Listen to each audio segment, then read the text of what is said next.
అందరికీ వందనాలండి. నా పేరు శాంతిప్రియ. నేను Christ church ministries Undrajavaram Sunday school స్టూడెంట్ని. నేను మీకు మరియమ్మ గారి గురించి కొన్ని విషయాలు చెప్పబోతున్నాను. మరియమ్మ గారు దేవుని వాక్యానికి అవును అన్న వినయ హృదయం. మరియమ్మ గారు గలిలయలోని నజరేతు పట్టణానికి చెందిన ఒక యువతి. ఆమెకు దావీదు వంశానికి చెందిన యోసేపుతో నిశ్చితార్థమైనది.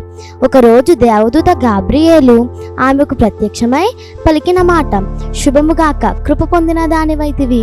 మేరీ ఆశ్చర్యపోయినప్పటికీ దేవదూత సందేశం ఇంకా స్పష్టమైనది. నీవు గర్భం ధరించి కుమారుని కందువు, అతడికి యేసు అని పేరు పెట్టుము. లూకాసు వార్త 1వ అధ్యాయము 31వ వచనం. అతడు దేవుడు కుమారుడని పిలువబడును. లూకాసు వార్త 1వ అధ్యాయము 35వ వచనం. మరియమ్మ గారి సమాధానం బైబిల్లో ఆమె విశ్వాసానికి నిలిచిన ప్రకటన. ఇదిగో, నేను ప్రభువుకు దాసురాలను, నీ మాట ప్రకారమే జరుగునుగాక. లూకాసు వార్త 1వ అధ్యాయము 38వ వచనం. స్వీకారం, విశ్వాసం, విధేయత ఒకే వాక్యంలో కనిపిస్తోంది. వారు జనగణన కోసం బెత్లెహేము చేరారు. అక్కడ యేసుక్రీస్తు వారు జన్మించారు. యేసుక్రీస్తు వారు జన్మించింది కోటలో కాదు, పశువుల పాకలోని తొట్టెలో పరుండబెట్టారు. ఎందుకంటే అక్కడ వసతి లేనందున. రక్షకుడు జన్మించాడు. లూకాసు వార్త 2వ అధ్యాయము 11వ వచనం. దావీదు పట్టణమందు నేడు రక్షకుడు మీ కొరకు పుట్టి ఉన్నారు, ఈయన ప్రభువైన క్రీస్తు. సంగతులన్నీ వినిపించినప్పుడు బైబిల్ మరియమ్మ గారి గురించి ఇలా చెబుతుంది.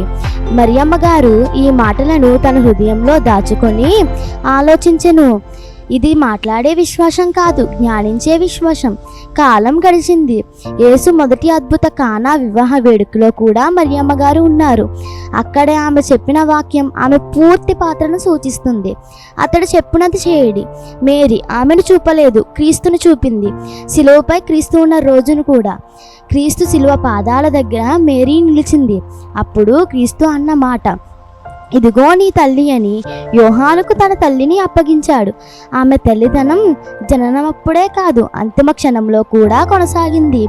పునరుత్థానం తర్వాత శిష్యుల ప్రార్థనతో కూడిన మొదటి సంఘ సమూహంలో కూడా మరియమ్మ గారు ఉన్నారు. క్రీస్తు జననం నుండి ప్రారంభమై క్రీస్తు సంఘ ప్రారంభం వరకు మరియమ్మ గారు మనకి కనిపిస్తున్నారు.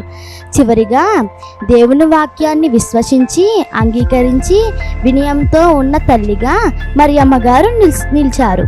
ఆమెను దేవుడు ఎన్నుకున్నాడు. ఆమె దేవుడికి అనువుగా నిలిచింది. ఆమె పాత్ర క్రీస్తుకు దారి చూపించడం.